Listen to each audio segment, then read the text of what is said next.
ಬೆಂಗಳೂರಿನ ಅರಮನೆ ಮೈದಾನದ ಜಮೀನಿಗೆ ಟಿಡಿಆರ್ ನೀಡುವ ವಿಚಾರಕ್ಕೆ ಸಂಬಂಧಿಸಿ ರಾಜ್ಯ ಸರ್ಕಾರ ನ್ಯಾಯಾಂಗ ನಿಂದನೆಯ ತೂಗುಗತಿಯಿಂದ ಈಗ ಸದ್ಯಕ್ಕೆ ಪಾರಾಗಿದೆ. 3,400 ಕೋಟಿಯ ಟಿಡಿಆರ್ ಅನ್ನು ರಾಜವಂಶಸ್ಥರಿಗೆ ನೀಡುವ ಬದಲು ಸುಪ್ರೀಂ ಕೋರ್ಟ್ನ ರಿಜಿಸ್ಟರ್ನಲ್ಲಿ ಜಮೆ ಮಾಡೋಕೆ ನ್ಯಾಯಪೀಠ ಸೂಚಿಸಿದೆ. ಸರ್ಕಾರದ ಪರ ಕಪಿಲ್ ಸಿಬಲ್ 3,400 ಕೋಟಿಯ ಟಿಡಿಆರ್ ನೀಡೋಕೆ ಸಾಧ್ಯ ಇಲ್ಲ, ಇದು ಸರ್ಕಾರಕ್ಕೆ ಹೊರೆಯಾಗುತ್ತೆ, ಜನರ ತೆರಿಗೆ ಹಣ ಹೀಗೆ ಖರ್ಚು ಮಾಡೋಕೆ ಸಾಧ್ಯ ಇಲ್ಲ ಅಂತ ಅವರ ವಾದ.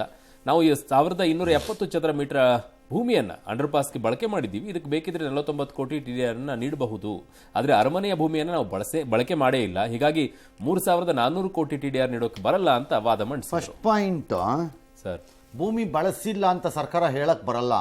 ನಂಗೆ ಗೊತ್ತಿಲ್ಲ ಈ ಮಹಾರಾಜರ ಪರ ಯಾರು ವಾದ ಮಂಡಿಸ್ತಿದಾರೋ ಅವ್ರು ಮಂಡಿಸಿದಾರೋ ಇಲ್ವೋ ನಂಗೆ ಗೊತ್ತಿಲ್ಲ. ನನಗೆ ಗೊತ್ತಿರಪ್ಪ, ರಸ್ತೆಗೆ ಅಂತ ನೀವು ಕಾಂಪೌಂಡಿನ ಜಾಗನ ಒಳಗೆ ತಳ್ಳಿ ಆಗೋಗಿದೆ, ಬಂದಿದೆ ವೈಡನ್ ಮಾಡಿ, ನೀವು ರೋಡ್ ಮಾಡಿಲ್ಲ ಅಷ್ಟೇ. ತಳ್ಳಿದವ್ರು ಯಾರು ಹಂಗಾರೆ? ಅವ್ರು ತಳ್ಳಿಲ್ವಲ್ಲ, ನೀವೇ ತಳ್ಳಿತ್ತಾನೆ. ಹೈಕೋರ್ಟಿನ ಆದೇಶದಲ್ಲಿ ಅದು ಹೈಕೋರ್ಟ್ನವ್ರು ಎಲ್ಲೋ ಒಂದ್ಸರಿ ಅದೇನು ಮಾಡೋಕ್ಕಾಗಲ್ಲ ಬಂದಾಗ ಮಾಡಿಬಿಟ್ರಿ. ಆಗ ಆಫೀಸರ್ಸ್ ಹೇಳಿದ್ರು ಇದೊಂದು ಪ್ರಾಬ್ಲಮ್ ಆಗತ್ತೆ ನಾಳೆ ಅಂತ, ಕೇಳಿಲ್ಲ ತಳ್ಳಿಬಿಟ್ರಿ. ಈಗ ನಾವು ಬಳಸಿಲ್ಲ ಅಂದರೆ ಹಂಗಾರೆ ಈ ಕಾಂಪೌಂಡನ್ನು ವಾಪಸ್ ಹಾಕ್ಕೊಡ್ಬೇಕು ನೀವು ಅವ್ರಿಗೆ. ಅದು ಸರ್ಕಾರನೇ ಮಾಡಬೇಕು. ಮತ್ತೆ ಯಾರು ಮಾಡಿದವ್ರು ಯಾರು ಕಾಂಪೌಂಡರ್ ಇದಕ್ಕೆ?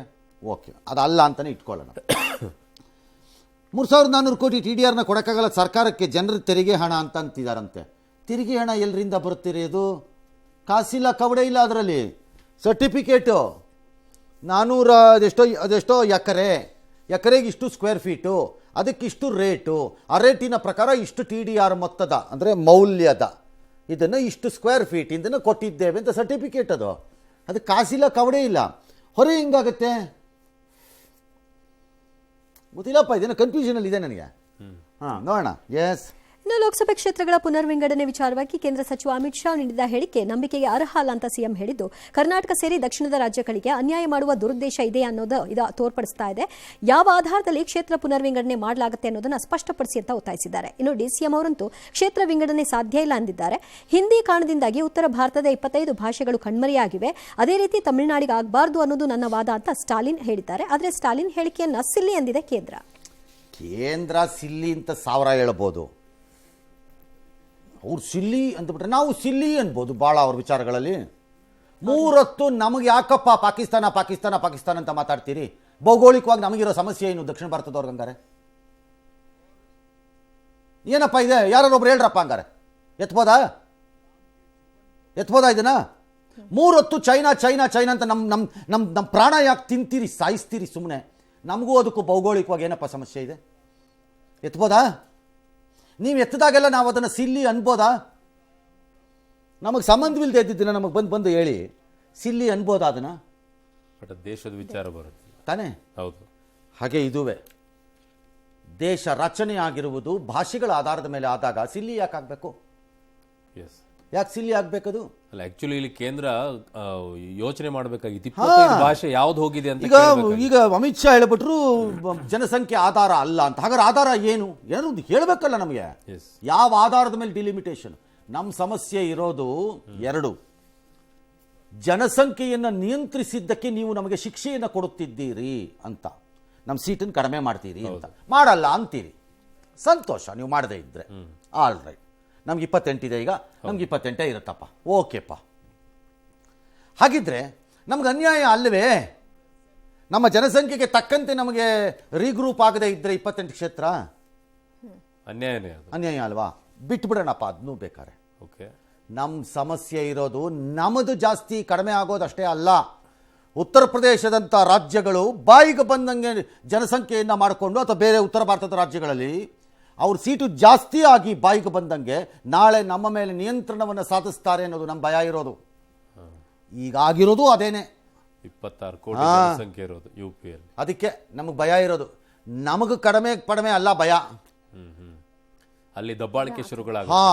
ಈಗ ಇರೋದು 80 ಇದೆ ಉತ್ತರ ಪ್ರದೇಶಕ್ಕೆ 130 ಆಗತ್ತೆ ಅಂತ ಇಟ್ಕೊಳ್ಳೋಣ. ಹೌದು, ಸೆಂಟ್ರಲ್ ಹಾಗೆ ಎಲ್ಲ ರಾಜ್ಯಗಳಿಗೂ ಜಾಸ್ತಿ ಆಗಿಬಿಡುತ್ತೆ. ನಮ್ಮದು ಅಷ್ಟೇ ಇರುತ್ತೆ, ನಿಮ್ದು ಅಷ್ಟೇ ಇಲ್ವಾ? ನಿಮಗೆ ತೊಂದರೆ ಮಾಡಿದ್ದೀವಾ ಅನ್ಬೋದು. ಅಲ್ಲಿ ಜಾಸ್ತಿ ಆದ್ಮೇಲೆ ನಮ್ಮ ಹಣೆ ಬರ ಬದುಕಿದ್ರೆಷ್ಟು ಸತ್ತರೆಷ್ಟಾಗ ನಾವು ನಮ್ಮನ್ನು ಕೇಳೋರು ದಾದ್ ಪೀರಿಯಡ್ ಈಗಲೇ ಕೇಳಲ್ಲ ದಕ್ಷಿಣ ಭಾರತನ. ಮಾತೆತ್ತಿದ್ರೆ ಉತ್ತರ ಪ್ರದೇಶಕ್ಕೆ ಹೋಗುತ್ತೆ, ಇಲ್ದ್ರೆ ಗುಜರಾತ್ಗೆ ಹೋಗುತ್ತೆ ಎಲ್ಲ. ಹೌದು, ಏನು ತಪ್ಪಿದೆ ಇದರಲ್ಲಿ ಕೇಳ್ತಾ ಇರೋದ್ರಲ್ಲಿ ಎಲ್ಲರೂ? ಎಸ್, ಇನ್ನು ಗಣಿಗುತ್ತಿಗೆ ಆರೋಪ ಪ್ರಕರಣ ಸಂಬಂಧ ಕೇಂದ್ರ ಸಚಿವ ಎಚ್ ಡಿ ಕುಮಾರಸ್ವಾಮಿ ವಿರುದ್ಧ ಪ್ರಾಸಿಕ್ಯೂಷನ್ಗೆ ಲೋಕಾಯುಕ್ತ ಎಸ್ಐಟಿ ಅನುಮತಿ ಕೇಳಿದೆ. ಈ ವಿಚಾರ ರಾಜಕೀಯ ಸ್ವರೂಪ ಪಡ್ಕೊಂಡಿದೆ. ರಾಜ್ಯಪಾಲರು ನಿಷ್ಪಕ್ಷಪಾತರಾಗಿದ್ದರೆ ಕೂಡಲೇ ಆರೋಪ ಪಟ್ಟಿ ಸಲ್ಲಿಸಲು ಅನುಮತಿ ನೀಡಬೇಕು. ಸಿಎಂಗೊಂದು ನ್ಯಾಯ, ಕುಮಾರಸ್ವಾಮಿಗೊಂದು ನ್ಯಾಯವೇ ಅಂತ ಸಚಿವ ದಿನೇಶ್ ಗುಂಡೂರಾವ್ ಕೇಳಿದ್ದಾರೆ. ಸಿದ್ದರಾಮಯ್ಯರ ವಿರುದ್ಧ ತೋರಿದ ಆಸಕ್ತಿಯನ್ನು ಕುಮಾರಸ್ವಾಮಿ ಪ್ರಕರಣದಲ್ಲೂ ತೋರಿಸಬೇಕು, ಇಲ್ಲದಿದ್ದರೆ ರಾಜ್ಯಪಾಲರು ಬಿಜೆಪಿ ಏಜೆಂಟ್ ಅನ್ನೋದು ಸಾಬೀತಾಗುತ್ತೆ ಅಂತ ಅವರ ಟ್ವೀಟ್. ಇನ್ನು ವಿಚಾರದಲ್ಲಿ ಕಾಂಗ್ರೆಸ್ ದ್ವೇಷ ರಾಜಕೀಯ ಮಾಡ್ತಾ ಇದೆ ಅಂತ ನಿಖಿಲ್ ಕುಮಾರಸ್ವಾಮಿ ಆಕ್ರೋಶ. ಈ ಮಧ್ಯೆ ಕೇತಗಾನಹಳ್ಳಿಯ ಜಮೀನು ಒತ್ತುವರಿ ಆರೋಪ ಪ್ರಕರಣ ಸಂಬಂಧ ಕೇಂದ್ರ ಮಂತ್ರಿ ಕುಮಾರಸ್ವಾಮಿ ವಿರುದ್ಧ ಹೈಕೋರ್ಟ್ನಲ್ಲಿ ನ್ಯಾಯಾಂಗ ನಿಂದನೆಯ ಕೇಸ್ ದಾಖಲಾಗಿದೆ. ಮಾರ್ಚ್ 17ಕ್ಕೆ ವಿಚಾರಣೆ ನಿಗದಿಯಾಗಿದೆ. ಆಯ್ತು, ಕೋರ್ಟ್ ಏನು ಹೇಳತ್ ನೋಡೋಣ ಬಿಡಿ. ಬಟ್ ದಿನೇಶ್ ಗುಂಡೂರಾವ್ ಕೇಳ್ತಾ ಇರೋದು, ರಾಜ್ಯಪಾಲರು ಸಿದ್ದರಾಮಯ್ಯನವ್ರ ಪ್ರಕರಣದಲ್ಲಿ ಒಂದು ರೀತಿಯಾಗಿ ನೋಡ್ತೀರಾ, ಈ ಪ್ರಕರಣದಲ್ಲಿ ಒಂದು ರೀತಿ ನೋಡ್ತಿರಲ್ಲ ಅಂತೇಳಿ. ಅದು ಸಂಘರ್ಷಕ್ಕೆ ನಾಂದಿ ಹಾಡೇ ಆಡತ್ತಲ್ಲ ಸರ್. ಆಗಲಿ ಸಂಘರ್ಷ, ಆಗ ನೋಡೋಣ, ಆದಾಗ ಗೊತ್ತಾಗತ್ತೆ ಕೊಡ್ತಾರಾ ಇಲ್ವಾ ಅಂತ. ಇನ್ನು ಹಲವು ಹೋಟೆಲ್ ಉಪಹಾರ ಕೇಂದ್ರಗಳಲ್ಲಿ ಇಡ್ಲಿ ಬೇಯಿಸಲು ಪ್ಲಾಸ್ಟಿಕ್ ಕವರ್ ಬಳಸಲಾಗ್ತಾ ಇದೆ. ಆದರೆ ಇದರಿಂದ ಗ್ರಾಹಕರ ಆರೋಗ್ಯದ ಮೇಲೆ ಗಂಭೀರ ಪರಿಣಾಮ ಬೀರ್ತಾ ಇದೆ. ಕ್ಯಾನ್ಸರ್ ಕಾರಕ ಅಂಶಗಳು ಮಾದರಿ ಪರೀಕ್ಷೆಯಲ್ಲಿ ಪತ್ತೆಯಾಗಿದೆ ಅಂತ ದೃಢಪಡಿಸಿದ್ದಾರೆ. ಹೀಗಾಗಿ ರಾಜ್ಯದ ಹೋಟೆಲ್ಗಳಲ್ಲಿ ಪ್ಲಾಸ್ಟಿಕ್ ಬಳಕೆ ನಿಷೇಧಿಸಿ ರಾಜ್ಯ ಸರ್ಕಾರ ಆದೇಶ ಮಾಡಿದೆ. ಅದೇ ಕಾರಣಕ್ಕೂ ಇಡ್ಲಿ ತಯಾರಿಕೆಯಲ್ಲಿ ಪ್ಲಾಸ್ಟಿಕ್ ಅನ್ನ ಉಪಯೋಗ ಮಾಡಬಾರ್ದು. ಅದರಲ್ಲಿ ಕ್ಯಾನ್ಸರ್ ಬರ್ತಕ್ಕಂಥ ಅಂಶಗಳಿರುವಂತದ್ದಿದೆ. ಇದಕ್ಕೆ ಸಂಪೂರ್ಣವಾಗಿ ನಿಷೇಧ ಮಾಡ್ತಕ್ಕಂಥದ್ದು ಬ್ಯಾನೇ, ಅದು ಉಪಯೋಗ ಮಾಡಬಾರ್ದು. ಇಲ್ಲ, ಫಸ್ಟ್ ಆಫ್ ಆಲ್ ಯಾಕೆ ಮಾಡ್ತಿದ್ದಾರೆ ಅಂತ ನಂಗೆ ಅರ್ಥ ಆಗ್ಲಿಲ್ವೇ. ಮುಂಚೆ ಬಟ್ಟೆ ಯೂಸ್ ಮಾಡ್ತಾ ಇದ್ರು, ಪಂಚೆ ಬಟ್ಟೆ ಹಾಕ್ತಾರಪ್ಪ, ಬಹಳ ಸರಳ. ಈಗೆಲ್ಲ ಪ್ಲಾಸ್ಟಿಕ್ ಯೂಸ್ ಯಾಕೆ? ಅದು ಈಸಿ ಅಲ್ಲ ಸರ್, ಯೂಸ್ ಮಾಡಿ ಬಿಸಾಕ್ತಾ ಇರೋದು ಅಷ್ಟೇ, ತಲೆ ಕೆಡಿಸ್ಕೊಳ್ಳೋದು. ಬಟ್ಟೆ ಆದ್ರೆ ತೊಳ್ಕೊಂತ ಕೂತ್ಕೋದು. ಅಲ್ಲಿ ಕಾಸು ಕೊಡ್ಬೇಕಲ್ರಯ್ಯ, ಬಾಯಿಗೆ ಬಂದಂಗೆ ಅದಕ್ಕೆ. ಪ್ಲಾಸ್ಟಿಕ್ ಪಂಚೆ ಬಟ್ಟೆಗೆ ಒಕ್ಕೊಂಬಿಟ್ಟು ತಂದಿಟ್ಕೋಬಹುದಲ್ವಾ? ತಂದಿಟ್ಕೊಳ್ಬಹುದು. ಸಿಂಪಲ್ ಪಂಚೆ ಬಟ್ಟೆಗೆ ಹಾಕೋರಪ್ಪ. ಹೌದು, ಅದು ಚೆನ್ನಾಗಿ ಬರ್ತಿತ್ತು. ಅಷ್ಟೇ ಅಲ್ಲ, ಎತ್ತಕ್ಕೂ ಸುಲಭ ಇತ್ತು. ಪ್ಲಾಸ್ಟಿಕ್ ತರ ಕಿರಿಕಿರಿ, ಪ್ಲಾಸ್ಟಿಕ್ ತರ ಕಿರಿಕಿರಿ ಅಲ್ಲ. ಎರಡನೇದು, ಸ್ಟೀಮಲ್ಲಿ ಬೇಯಿಸ್ತೀರಿ, ಪ್ಲಾಸ್ಟಿಕ್ ಕರಗಲ್ವಾ? ಕರಗುತ್ತೆ ಸರ್, ಅದೇ ಡೇಂಜರ್. ಅದೇ ಇರೋದು ಈಗ ಪ್ರಶ್ನೆ. ಕರಗಲ್ವಾ? ಕಾಮನ್ ಸೆನ್ಸ್ ಬೇಡವಾ ನಿಮ್ಗಳಿಗೆ?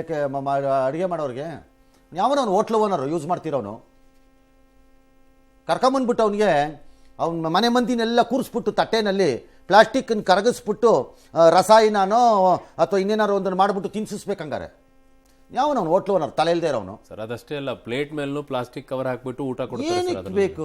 ನಿನ್ನ ಕೆಲ ಶಕ್ತಿ ಎಲ್ಲದಕ್ಕೂ ದುಡ್ಡು ಚಾರ್ಜ್ ಮಾಡ್ತೀರಿ. ಬೇಕಾದ್ರೆ 20 ಪೈಸಾ ಜಾಸ್ತಿ ಮಾಡ್ಬಿಟ್ಟು ಒಂದು ಬಾಳೆ ಎಲೆ ಹಾಕಿ, ಇಲ್ವಾ? ನಾವು ಹಾಕಲ್ಲ ಅಂತ ಬಿಟ್ಬಿಡಿ. ಅಥವಾ ತೊಳ್ಕೊಳಕ್ಕೆ ಜಾಗ ಇದೆ ಅಂತಂದ್ರೆ ಸ್ಟೀಲ್ ಪ್ಲೇಟ್ ಮಾಡ್ಕೊಳ್ಳಿ. ಏನಾದ್ರು ಒಂದು ಮಾಡಬೇಕಪ್ಪ. ಸ್ಟೀಮಿಲ್ ತಗೊಂಡೋಗ್ಬಿಟ್ಟು ಪ್ಲಾಸ್ಟಿಕ್ ಹಾಕೋದು ಮಾತ್ರ ನನಗೆ ಅರ್ಥವೇ ಆಗ್ತಿಲ್ಲಪ್ಪ. ಕಾಮನ್ ಸೆನ್ಸ್ ಬೇಕಾ? ಎಷ್ಟು ಸುಲಭವಾಗಿ ಹಾಕ್ತಿದ್ರಪ್ಪ ಬಟ್ಟೆ ಹಾಕ್ಬಿಟ್ಟು ಆರಾಮಾಗಿ ತೆಗಿತಾರೆ, ಚೆನ್ನಾಗಿರೋದು, ಫಸ್ಟ್ ಕ್ಲಾಸ್ ಆಗಿರ್ತಿತ್ತು. ಎಸ್.